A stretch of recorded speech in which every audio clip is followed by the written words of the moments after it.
Hey, good afternoon, everybody. Tom Stewart here. I'm with Liz Trotter. Our guest today is Matt Ricketts, and this is Smart Business Moves. Hola. How's everybody doing today? Doing good. Matt, how are you today? Doing really well. Thanks for having me. Yeah, man. Thanks for being here. We're like T minus just a handful of days before Las Vegas, right? Yeah. Yeah, coming up. Not even a week at this point, Tom. I leave on Sunday. When are you guys leaving? I leave tomorrow. Oh, good for you. Wow, you're really Cool. But I have other stuff I'm doing, so that's why. I got stuff. What are we talking about? Systems at scale. But first, Tom, we have to do my new thing. Matt, tell us something that is not business related about you that people might not know. All right.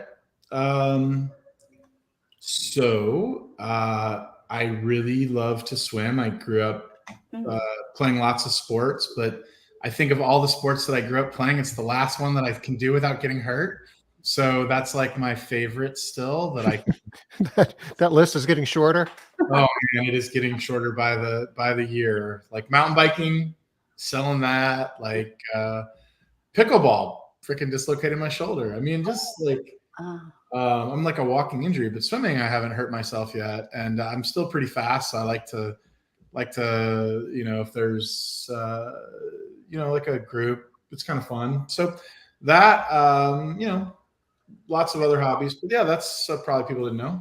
Yeah, that's a cool one. I like that. I never would have guessed that ever. No, Yeah. I didn't know. I mean, I knew you swim, but like when you were a kid, you were like doing summer league, things like that. Yeah, until like it kind of like we grew up playing hockey, and so we were good enough to probably, like my brother and I were probably good enough to be varsity swimming and varsity hockey, but it's too hard to do overlapping sports in the same seasons and stuff like that. They're both winter sports, believe it or not. So at least for high school. Swimming, winter sport. I know. Indoor pool, winter sport. Yeah. Okay. I guess it kind of makes sense because the summer sports are all taken. Yeah. Yeah. I got it. All right. Well, that's cool. It is a summer club sport. Liz, before we get going, I'm going to go ahead and just drop this link into chat. I mean, one thing that all of us here have in common, we're all speaking next week in Las Vegas at the ISSA show. Yep. And if you want to go, it's still time. I just bought my Big Bash ticket. They said it was going to close out, I think, last Friday. And I forgot. I was like, oh, darn. So What's the name of the Big Bash is? What? I don't really know what it is. You don't know, but you're going. What they say it is that it's a big networking opportunity to meet people, and they're going to have food. They got food on there. Yeah. Okay. Curious, how much is the ticket? I don't know. It's $150. Wow. Okay, must be good food. Well, I got like 5 people coming, so I don't know if I'm going to be buying Big Bash ticket on top of everything else, but like 5 people. Wow. So Angela and myself, and then my daughter is coming. I have 6 people coming, I think. So I'm bringing my 16-year-old. She wanted to come check it out and see what it's about. And then I have Mel, who's doing that house cleaner of the year thing. An operations manager to kind of keep track of Mel so she doesn't get lost in Vegas. And then Matt Totra, who's my controller, to have him learn and go to a lot of as many sessions as he can, and kind of really understand the industry better and meet some people. That's cool. I love that. That's quite the expense there, though. Yeah, a lot of people. So for the people that aren't bringing anybody, Matt, why tell everybody why it's worth it. I mean, it's worth it enough that you're bringing 6 people. If you learn one thing, it generally, like, one idea is worth $20,000 or $30,000, for a small business. For a business our size, one idea might be $100,000, like that we implement. So it should pay for itself. And like, seeing some products up close and personal and seeing them is valuable. There's a lot changing in the industry right now. Technology, Tom's on that front, but also physical hardware that like we clean with, like robots and stuff like that. I mean, I would be going to kind of see how that is shaping the future and how you can be a part of that. There's a lot of value that's gained by going to these things. And I know it's an expense, but we went the first time when we were our second year in business, and I don't think I've missed many, but it's been a I good haven't missed any since I started going.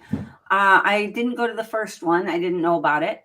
But since then, I've been to everyone since then, and I don't plan on missing any of them. I'm like you. I always get, I've never only gotten one thing. I always get multiple things that I'm like, okay, that's gold. That's gold. Yeah, you talk to people you wouldn't otherwise meet. Yeah. They're not on social media. They're not, they're not on Facebook. God bless them. Like, they're doing their own thing and not worried about other people. But when they're there, they're willing to share. And if you can, network and make some friends and peers, again, it's how we became, all friends. And Joe Walsh and I still connect usually once a month, and met him at a trade show. Another friend of mine actually sold his business recently, so we're not really talking business anymore. But Greg got a pretty good exit, and he's doing his own thing now. He's outside the cleaning industry. Yeah. And there's people you just don't really have opportunity to talk to too. I'm super excited I just talked to Yusuf Memetoglu, and always look forward to talking to him.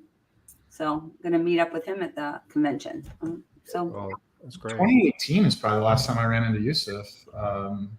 He goes to the show fairly regularly. Yeah, I was thinking about it.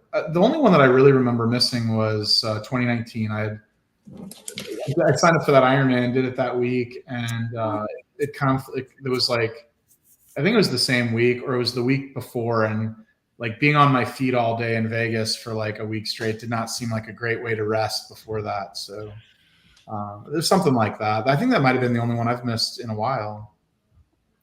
Yeah, it is a lot of walking. You are going to be on your feet. There's no way around that. But you're seeing stuff and you're doing stuff. It's not like you're just walking down the sidewalk going nowhere. You're on this massive trade show floor that you're seeing so much innovation in the industry, and you're talking to vendors, and your product mix will, in terms of the products you use in your cleaning business, will possibly change. You'll see some things that you've never seen before that you might introduce into your business. Not even to mention the educational sessions that get into the business side of your business. And it costs a little bit of money, but you think about, what an extra recurring customer means to you over the course of the year. You really don't have to do much with your business, or just a modest rate adjustment to get that money back many times over. You know what? I actually pulled out some data from MaidCentral since I got on in the summer of 2018, but let's use 2019 as an example. So 4 years on MaidCentral, that's all I have basically, right? My average customer over that period of time is worth about $7,000. Like I took all my customers, averaged them out, about $7,000. And so, like you said, one customer should pay for, if you can figure that out and you look at the lifetime value of customer, you should be able to make that justification. Hey, Wendy. Glad to see you. I am on the innovation team that is judging this year. Cool. And I love that. So exciting. All of that. Have you done your homework yet? Yeah, I have. I did that last year, and it was cool, but it's a lot it took a little bit of time. Yeah, I was actually surprised. I just jumped in there to check it out, thinking I'd get it done like in an hour, 2 hours, maybe. So a lot of work. Mm-mm. A lot of work there. You spent more than 2 hours on it, I guarantee you. Oh no, I know. I thought it was only going to be, hour or two at the most, but no. Each presentation is probably 30 minutes or something like that. Is it? It was a lot of reading. Having to. Oh, I thought they were in I thought they were in video form. Okay. I did a lot of reading. So did I miss a whole bunch of videos? Oh, You got to go back and watch the videos now. No, I may be wrong. I was at the Innovation X Theater a couple years back, and I thought that's what they were showing all the videos, but maybe those were just promos that were made for. Like, you didn't watch the videos, Liz? Oh, Tom, are you kidding me? Is there a whole bunch of videos? Did you do reading? It was reading, right? No, okay. And filling in stuff. You have to fill in stuff. I've never done on this, so I don't know. That sounds fun. Yeah, well, it's exciting to see all the cool things. That was kind of my point, but now everybody's got me nervous. You're signing up for stuff, though, but you learn. I'm a huge supporter of, like all of us are, right? Huge supporter of ISSA. Hey, y'all, help me out. How do you pronounce ISSA? ISSA. Was that it? It's not like people say ISA, ISA, ISA. I've heard all of these things.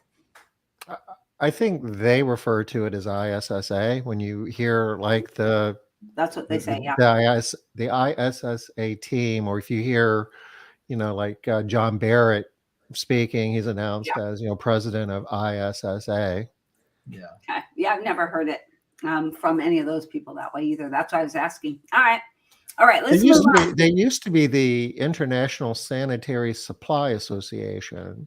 Oh, wow. And I remember back 20 some odd years ago, that was it. And they would just say ISSA for short, but they expanded and they got into building service contractors and residential cleaning and institutional cleaning and so many different things that they just dropped that part and just called themselves ISSA.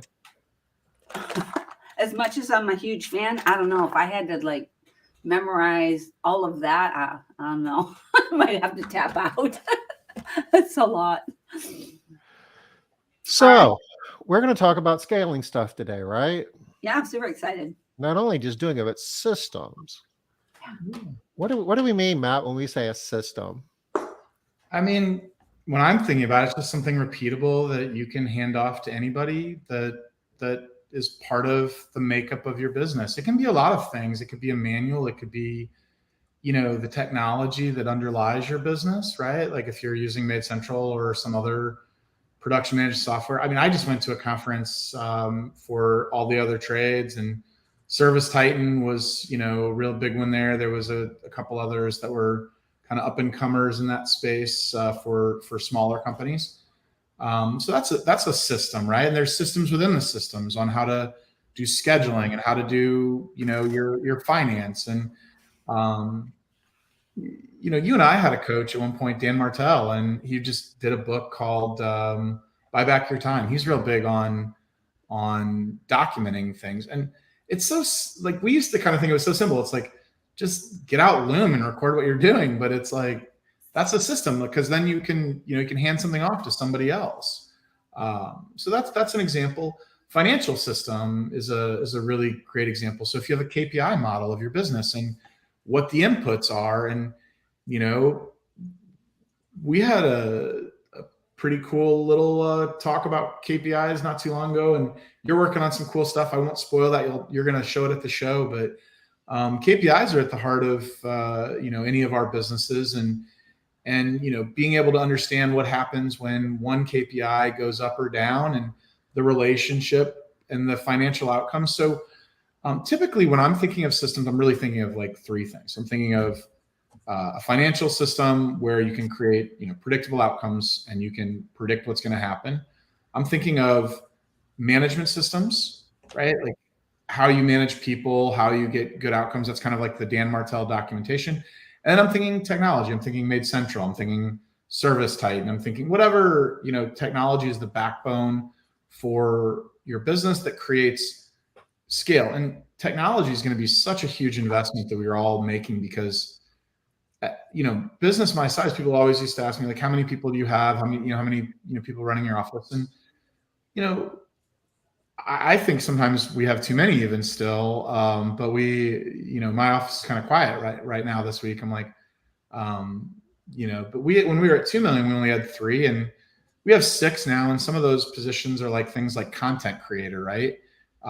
Controller, which which isn't, something I just wanted to take off my plate, which is I didn't want to have to do anything with tax compliance or like any kind of like minutia stuff, so, creating management processes for all those people would be it. So three things basically. So a lot there. What you're describing, you're talking about numbers and you're talking about the size of your organization. You have been scaling your business, and we've talked about this before too. I know that, Matt, we have quite a bit that a lot of times scaling a business and growing a business are used interchangeably, but they're different. Yeah. You can just keep doing what you're doing and work hard, and you'll be able to grow your business to a point, but then you're going to hit a wall, and then you're not going to be able to get over that wall until you do something structurally to change it. And I guess that's really where you're talking about building a better system, building new systems or additional systems to get over that wall. Now you're growing again using that system until, something runs out on the management side, or you need to do something on the technology side, or, the financial side. And that's it. You scale, grow, scale, grow, scale, grow. Some of it is really interesting. So I really recommend anyone read this book. It's sitting on my desk right now. This is like the second time I've read it. I've listed it on Audible once too. Who wrote that? Dan Sullivan with Benjamin Hardy. It's kind of a conglomeration. It's called 10X is easier than 2X. It's kind of a conglomeration of The Gap and the Gain and Who Not How, like all kind of jammed into one really great book. And it's really talking about what you just described there, where it's like, what are the leaps that you need to take to get from, point A to point B? Who are the people you need to hire? What's the mindset you need to be in to achieve it? Like, one of the things that I found really, there's a whole book that he wrote called The Gap and the Gain. And it's about how we as entrepreneurs don't really take time to reflect on how far we've come and improved. And we live in the gap of like, oh, we should have done more. So I used to race bikes and I did a triathlon, and I never ever did a triathlon where afterwards I talked to somebody and they weren't like, oh, I could have done better. Like if I would have just done this, and they never like stop and they're not like, it was awesome. I mean, the experience was great, but I really could have been X, Y, Z. Like they're like in the gap already of instead of being like, wow, look how far I came. And we do that as entrepreneurs all the time too. Anyway, this book is about all of that, about shifting your mindset, about like setting bigger goals than you think possible. And then thinking about like, instead of like thinking like, so 2X is like, all right, if we just keep growing 10% a year, we'll do this. Well, what would it take for us to grow 40% a year, 50% a year? What inputs would I need to do? So like what makes that possible? And then you start thinking about that path is narrower, right? Like it's so easy to get distracted with all the things you could do to grow 10 or 20%. I'm going to start a carpet division. I'm going to start this division, but there's only like a couple or maybe one or two options to grow 40, 50, 60, 100%, So that's what I think you have to shift your mind to is like, what are the things I need to do to achieve that? Okay, I love that whole thing. I can't wait to read this book. I have had it on my shelf for at least a month now, and I have not picked it up. So it's a quick read. Matt, for that. I started it again on Sunday, and I'm at page 154 of 250. Like this will be the second time. I was just looking just to remind myself. I read it like a couple months ago, and I read it too fast. And then I listened to it on Audible on a plane. And then I'm like, I'm going to slow down and just read it and take some more notes. And again, it's nothing you probably don't know if you've heard of Dan Sullivan and read any of his stuff, but it's good. It's, Well, that's the shelf I have it on. I have it on an Amazon shelf. Not Amazon, Audible. Audible shelf. Okay. So yeah. All right. So I'm going to listen to it. I'm excited. So I wanted to ask a question here. I got two questions. Sure. First, Tom, you were talking about, well, you both kind of talked about a little bit, the difference between growth and scale. Hey, Sam, good to see you. Can you give like a definition? Where does growth become scale? Like how are you defining that? I don't know that I have the definition other than what we just talked about. It's just like scale is about setting just much larger goals. I mean, I'll share with you our 3-year, what our, org chart looks like in.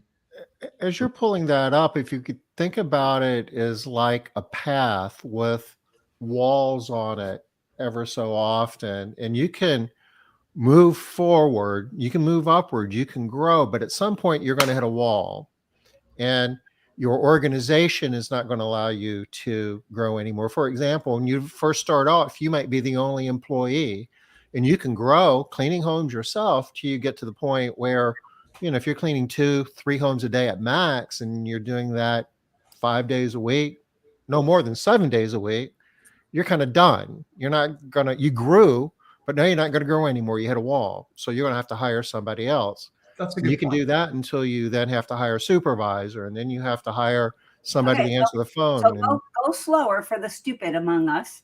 So let's stop that. So hey, I'm not getting it yet. You're gonna have to slow it down. So you're growing until you're okay. Hold on, y'all. So you're growing.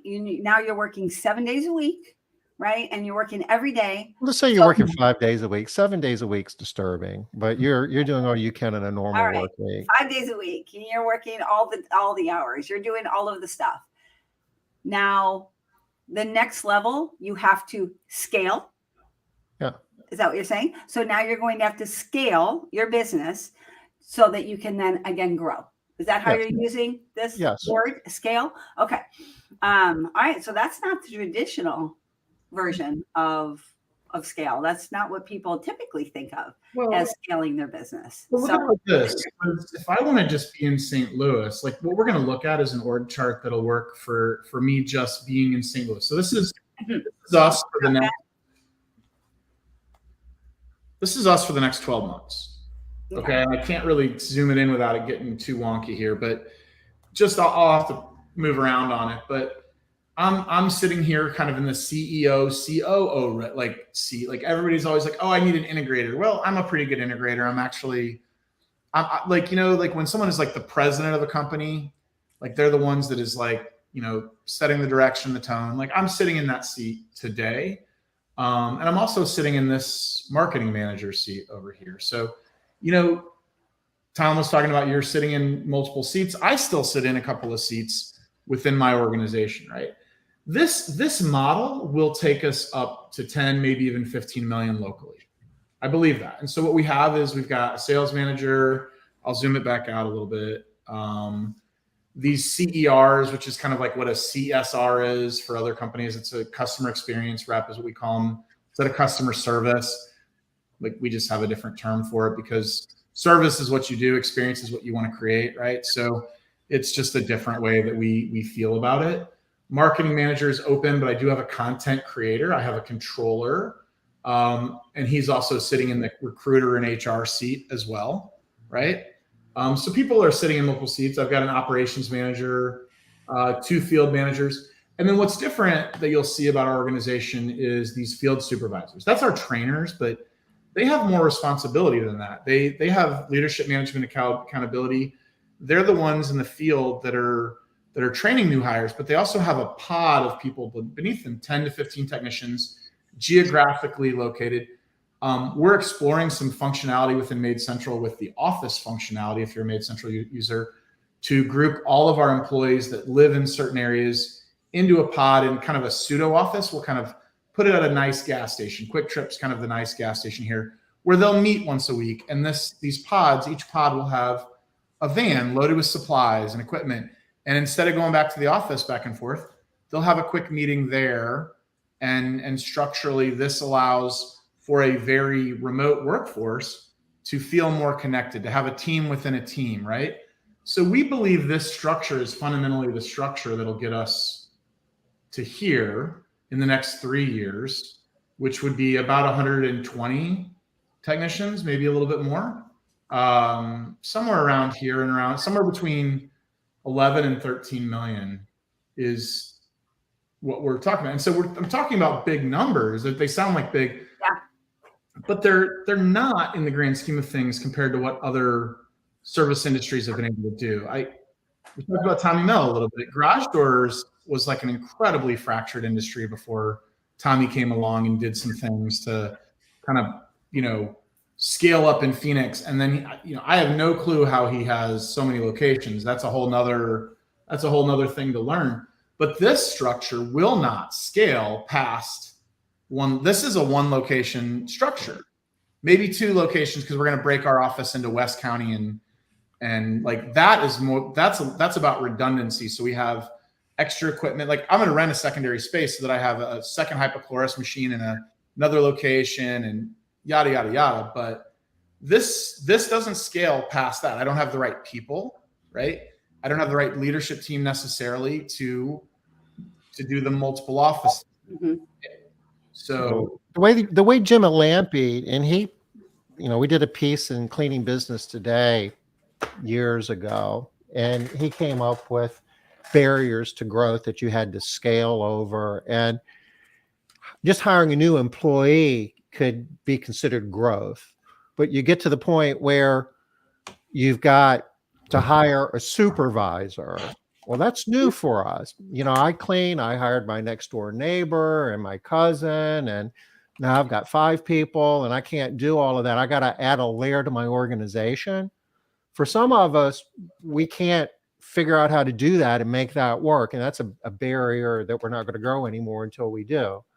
But if you do, then you can go ahead and hire more people and maybe get another supervisor. But at some point, you're going to have to hire a manager to, deal with the supervisors who's dealing with your cleaning technicians, and the same with some of the other roles. So you can see there's several layers of organization that Matt has, and arguably each one of those could have represented a barrier that he had to scale in order for him to continue to grow. And at some point, he's going to hit a wall that this organization isn't going to support it. He's going to have to figure out how to do something with this organization he's never done before in order to get over that barrier and keep going.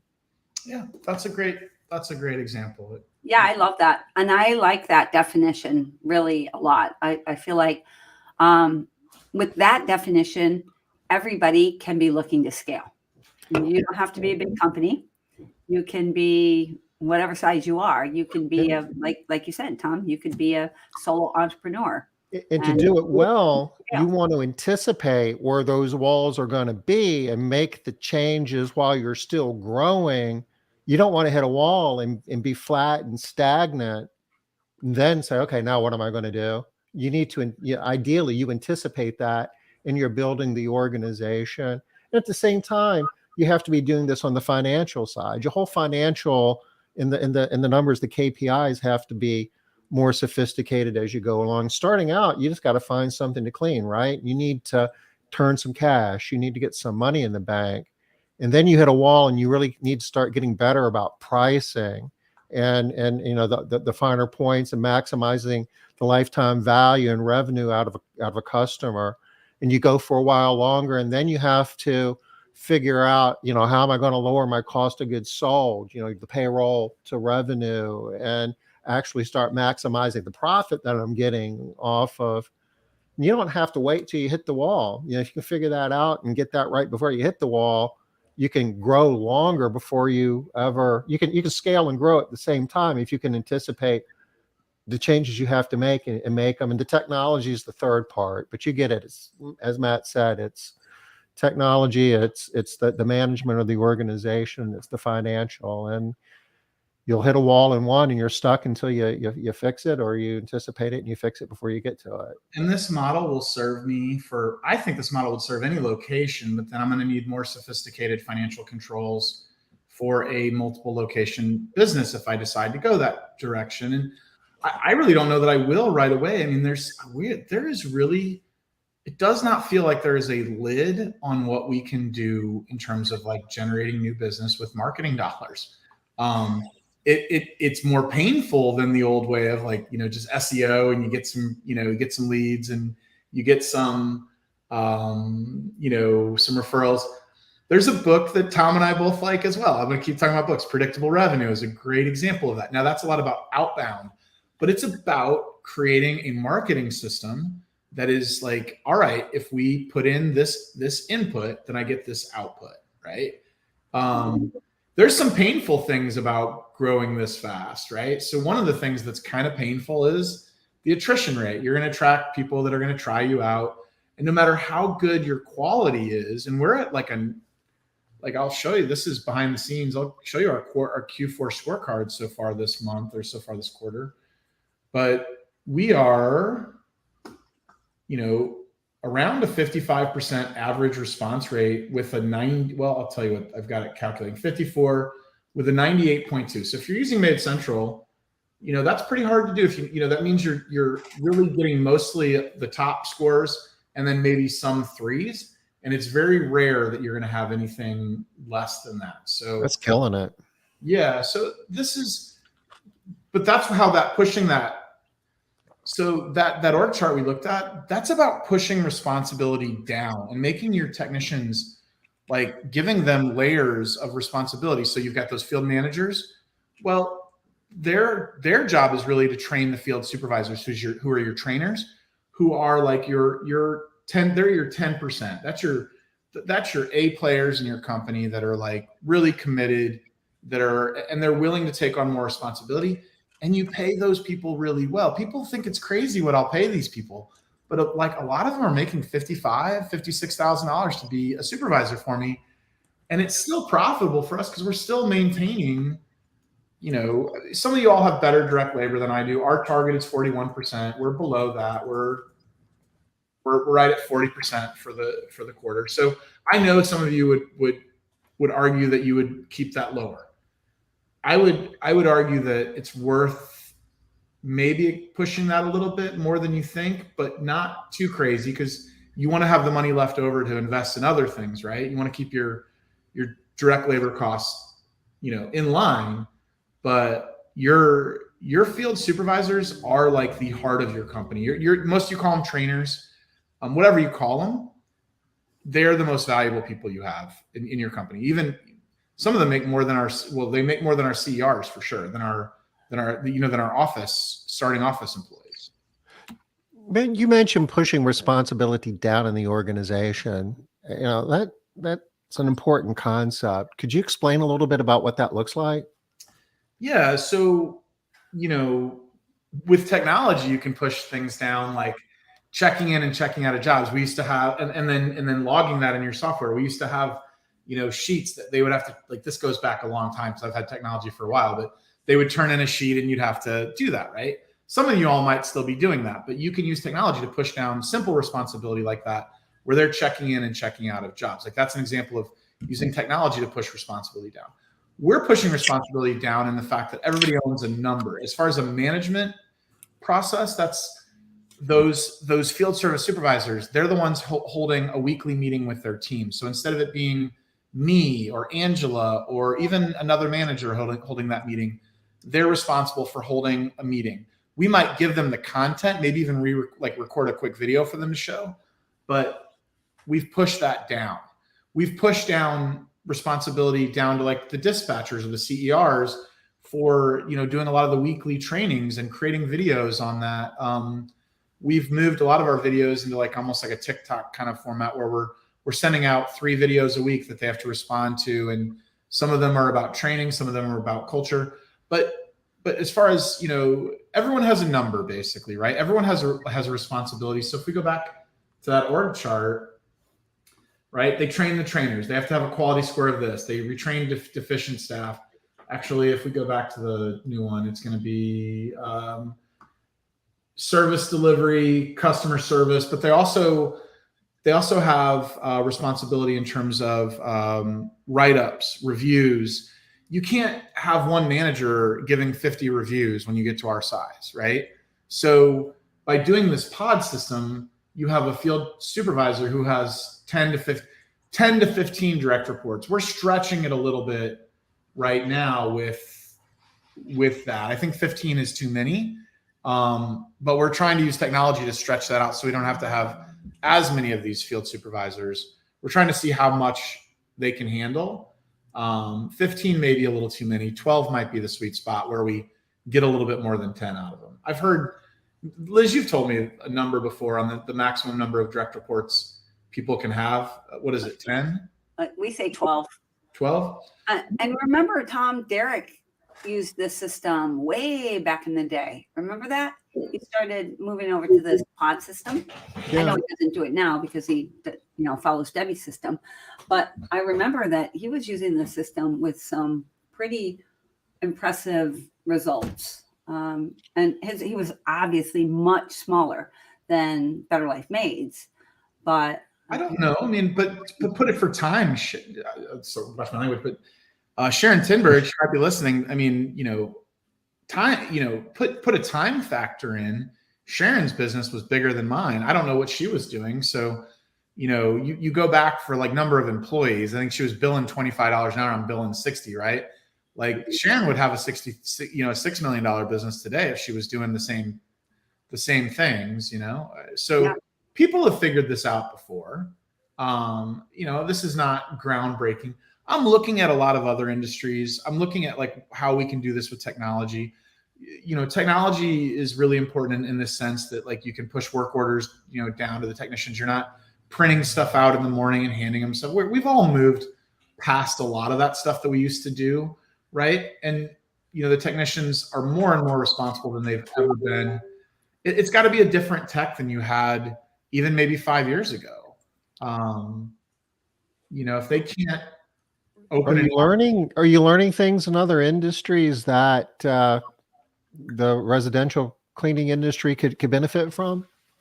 I think some things that they're doing, the way that they look at the value of growth, like they throw the word EBITDA around all the time, which means to me that they're using a lot of debt to grow and they're not scared of it, right? So they're backing the debt out of their profit numbers. And I'm a little scared of debt, so I haven't really gone down that road of like, gobbling up companies with debt, right? But they're definitely consolidating, and they're paying each other well to buy each other's businesses because they see the synergies that they can do. But because they do everything so similarly, that works. But because we all do things so differently, that doesn't seem to work. I haven't seen anybody do it well yet. Now, if somebody's running a solo model and prices their jobs right and is doing a lot of things right, they might, there might be some overlap. But once you get the model down, though, do you think that you might be taking on some debt to like 10x this? I definitely think so. So I signed up for a coaching program in the HVAC and plumbing and trade space and garage door space, like with a lot of those guys. And I just want to learn from them. I want to be in the room with them and see what they're doing. I don't know that I know enough yet to say what I know yet. And you're doing that not because you want to get into the HVAC business. You're doing it to learn their best practices to apply it to your house cleaning business. Yeah, they're spending a ton of money on branding, and they're spending a ton of money on marketing. And I want to see the channels. And they're really big on direct mail still, like big on direct mail. And I'm like, I need to see why and how. And I have no idea how direct mail works, right? And it seems so like old fashioned, but it could be 95% of some of these companies' businesses as far as their new customer acquisition. So, Liz, I mean, we've talked about this before, not specifically the direct mail piece, but the idea of what can you learn by looking at other industries, hearing speakers who don't know anything about the residential cleaning world, but they know stuff that maybe we don't could benefit from. Yeah, absolutely. So one thing that this kind of reminds me of is we do this thing in the circles called forum, and you do some version of it, I think, in EO and some of these larger networking groups where you get together with people that are outside of your industry, and they share a core problem, and then everybody sort of shares their experience around this core problem, and you get more from the people who aren't trying to give you the specific answer to your exact example when it's more industry outside of your industry and it's the core issue that's being addressed. You get a lot more from that than when somebody just answers your question, right? How are you doing blah, blah, blah? And somebody says, oh, we do blah, the answer. You just don't get the results from that you do. I agree. And then sometimes we say stuff to each other that like, and then people are like, we think like, oh, that's so basic. Or we're like, you know, like, of course I do that. And then we might even take offense to each other. Like, but if like someone's looking at it from a fresh perspective, we give them the benefit of the doubt. And then we might actually hear what they're saying better. Like there's, you know, even if it is something like, have you thought about a referral program? No, I've never thought about, but then they'll give you like the experience share of how like they did it. And you're like, oh, well, that's interesting. Like you will give them the benefit of the doubt instead of shutting people down like so quickly. You'll actually listen to them and hear them with a fresh perspective.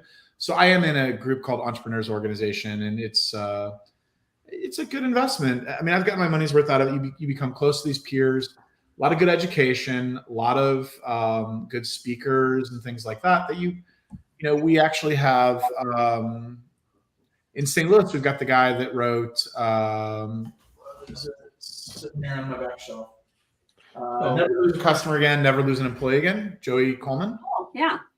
He's coming to St. Louis in December or January. So we just had a book club where he, you know, zoomed in, and you know, that was a good experience. I mean, he's like, you know, pretty fun. I mean, I've read his books, you know, but it's good to be able to, you know, to be in the room with him, and like maybe, you know, maybe I'll actually take it a little bit more seriously if, but I actually get the benefit of handing a lot of these books off to other people. Like, so Never Lose an Employee Again, Matt Totra in my company is reading right now. And he's in charge of reworking our, you know, first 90-day experience. We have this really great 30-day experience with our company, but we're like, how do we stretch that into 90 days? Like the first 90 days, like creating a really great experience for them. And for your new team members, yeah. So never lose an employee again. Like creating that first. Joey talks about it as the first 100 days. We have the ability to track it as the first 3 months in MaidCentral with some of the turnover reports. So we've got it broken down into the same way that we're matching up periods in MaidCentral. But yeah, I think that the ideas you get from others, especially when they're not doing things the same way that we have. Yeah. And our industry is a little behind the curve on a lot of stuff. So it's just some of the finer points. I mean, a lot of the things that we do, we learn from other people in the industry, and that's fine. You know, I heard somebody say something the other day that oftentimes innovation is just plagiarism that hasn't been caught yet. That, you know, if you go outside the industry to look at, you know, how do they market or how do they, you know, manage, you know, HR issues or, you know, fill in the blank. A lot of times they're doing the same thing, but they're doing a little bit differently. That could make a meaningful improvement in your business. Yeah. And I think if you do it a lot, like if you go outside of the industry often enough, then you can open your mind to these other ideas and see how they will be able to be adapted for your industry. If you only do it a little bit, you get stuck in this mindset of, no, that's not the way we do it in the cleaning world. That's not how we do it. That's not the right way. But bottom line is, there's a lot of right ways out there to be running businesses, and there's a lot of right ways to be running service businesses. I work with a couple of companies here locally that are considered small businesses at $22 million. I'm thinking of one in particular. It's a roofing business. That's a small roofing business, right? So, but you're bringing in some big money there, but not really in that world. So the same kinds of ideas. And I think if you're trying to do something different, right? Like, so this is our 10-year target, right? 30,000 lives made better annual, 1.2 million hours saved for our customers, $25 million in annual revenue. That's a big target. I actually think we're going to shoot past it. I think we'll actually blow that away. I think we actually might hit 13 in 3 years and then be like, this seems inconsequential. But I don't know. But here's the thing. I don't know the path to get there, but that's okay, because I'll find the right people, the right the right knowledge along the way, other people that have built the frameworks in other industries.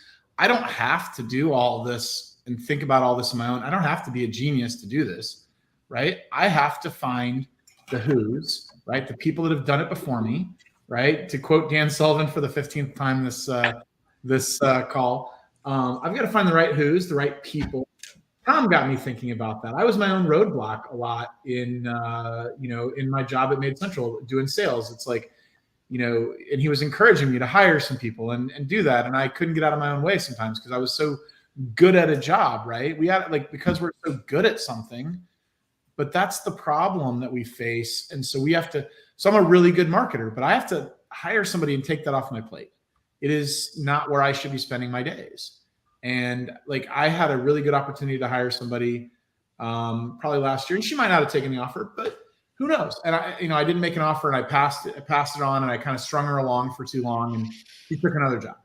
And I regret that. And I look at that, and I'm like, how much further could I have gotten my business? How many more leads could we have gotten if we would have brought a lot of our marketing internally instead of agencies, and utilizing our own resources and building that internal knowledge, because I've done it through agencies. I haven't done it all myself, and we need to bring some of it in house. I am getting on my phone. I've got to get out to my car. I have to head to an appointment, so you'll see me you'll lose me here, but I'll be back in a minute. Okay. Hey Matt, Wendy likes the idea of the employee engagement process, stretching it from 30 to 90 days. She says she'd like to hear a little bit more about that. Well, I can tell you what we do at 30 days. I don't know exactly what it's going to look like. You haven't figured that part out yet, huh? I mean, I'm not the one authoring it. So Matt has shared with me some of his ideas. It's kind of confusing because there's a couple of Matts on my team. I was on a call the other day where there were 4 Matts. I was like, oh my God, nobody was that creative in 1980, were they? Anyway, so what we kind of do now is when someone starts, there's a lot of touch points, right? Like at the 1 week, there's like a sit down with the management team where they actually review their training so far. A 2 week where one of the managers goes out, meets them, takes them out to coffee in the like with their trainer, meets them at a quick trip, buys them coffee and talks about them, gives them a chance to do this. They review their training. They get their pod shirt at the end of 2 weeks where they're assigned to their pod. So it's another colored shirt.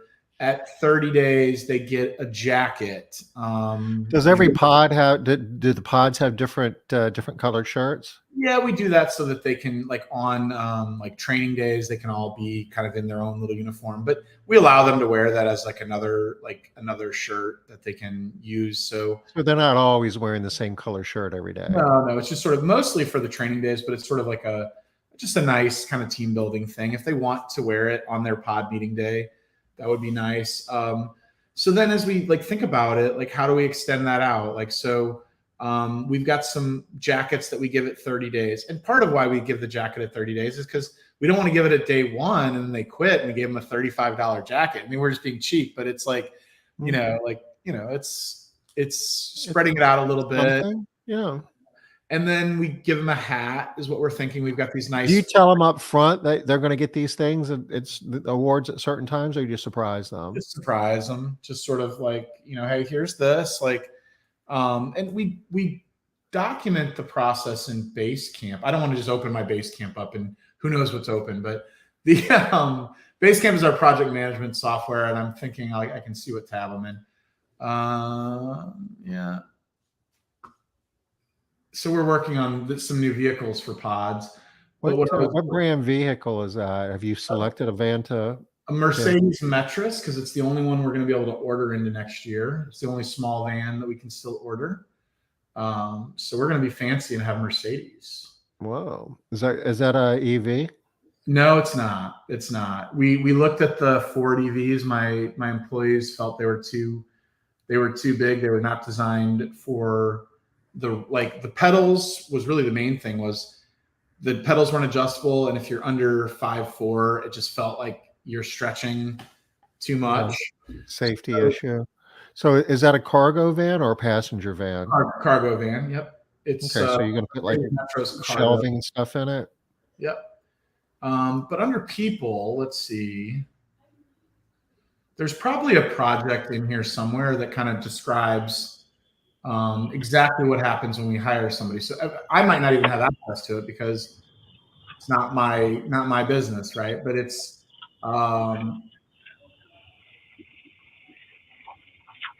anyway. There's a project and a checklist for every new employee, and we're gonna build that out a little bit. And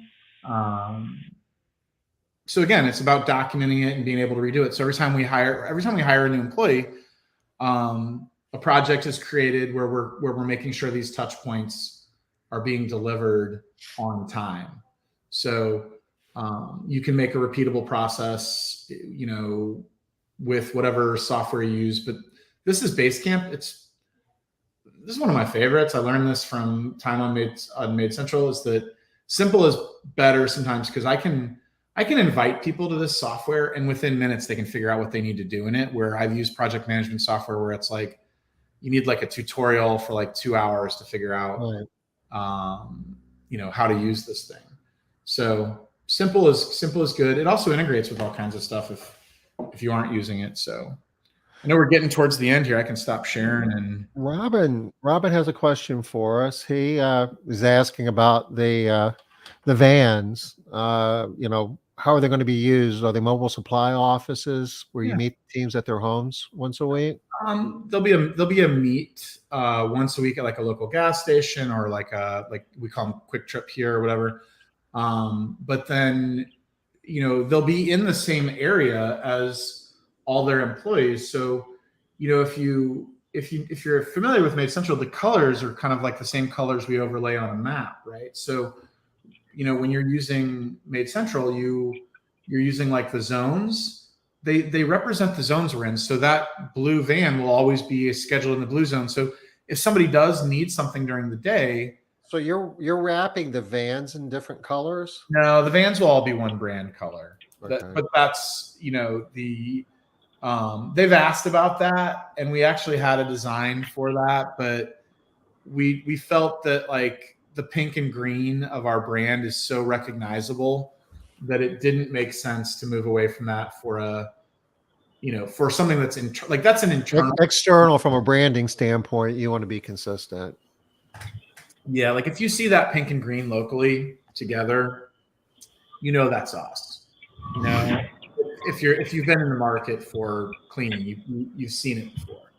So we wanted to stick with that. But we talked about it. There's some cool vans coming out that are consumer vans from their EVs from Volkswagen. They're bringing back the van again in like different cool colors: blue, yellow, orange, green, maybe pink. And you wouldn't even need to wrap them; just put your logo right on them, and those vehicles would stand out. But we decided against it. Well, you could always just change the color of your mirrors. So Right. The blue team has blue mirrors. That's not bad. That wouldn't hurt anything. There's something that can be done that would make it more pod friendly, I'm sure. So, Liz, you okay?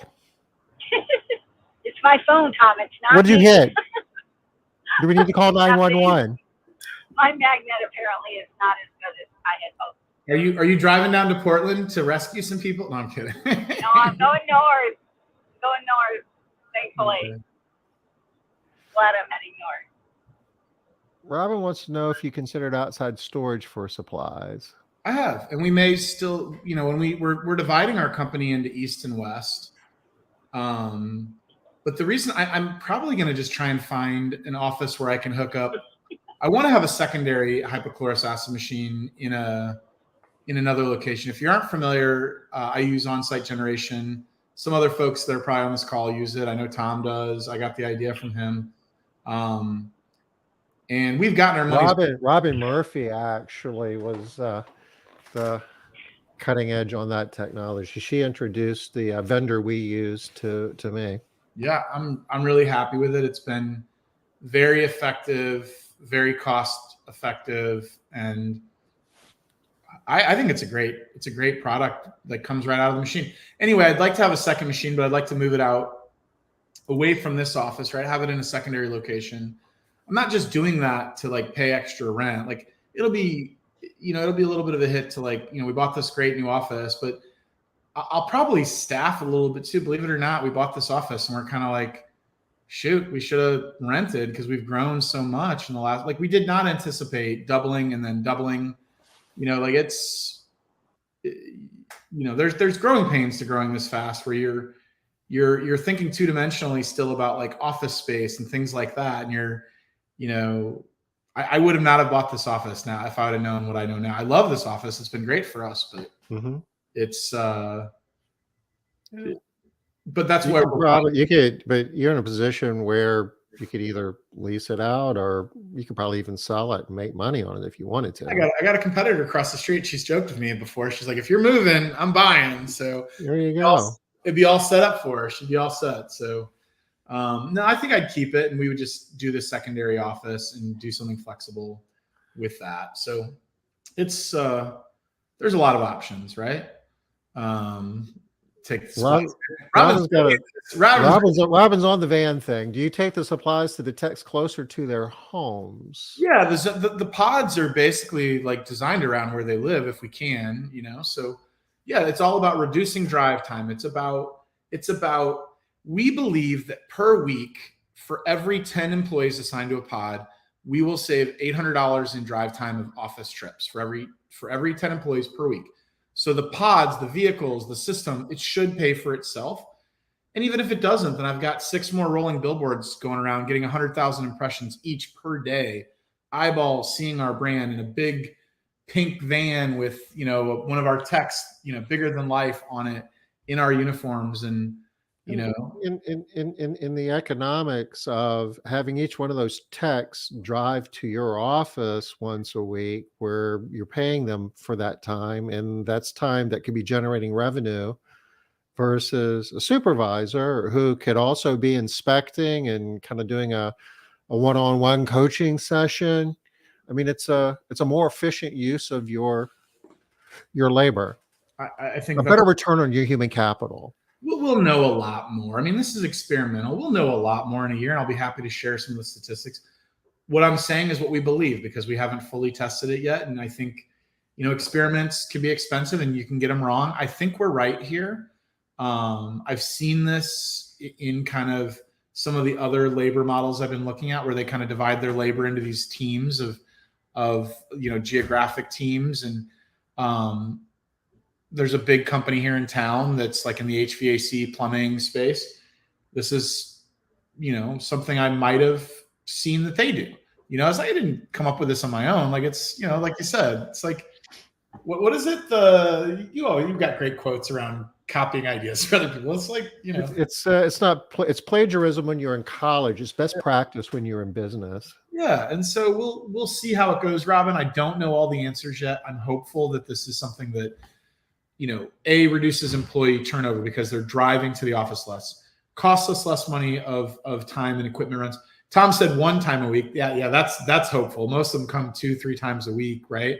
So even if they only go to their pod meeting once a week, they can call their pod leader, and that pod leader is going to be within a couple miles of them instead of, if they're on the wrong part of town, that could be a 40-mile round trip drive that we're paying for if they lost a vacuum or something like that. So there's a lot of economic benefits to it. I'm happy to share in Vegas if you're there, Robin.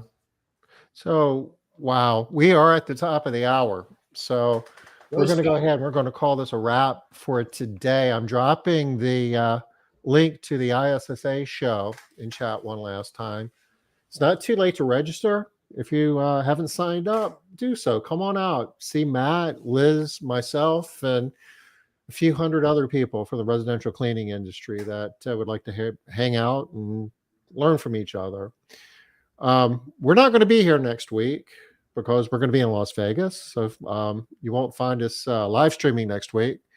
And the Wednesday after, we're not going to do it because that's Thanksgiving Eve, and we're going to be doing family stuff then. But we'll be back the following Wednesday. I got to bring a calendar out for that because I can't do that in my head. I guess that'll be the 29th of November. So we're taking a couple weeks off. We'll be back November 29. Matt, thank you. Thank you so much, man. It was good good having you back. It's been a minute, and this is good stuff. Hopefully, we can take this and apply it to our businesses and scale. Hopefully I can too. Okay, so we're going to call it a wrap. Y'all take care. We'll see you in a few weeks. Bye bye.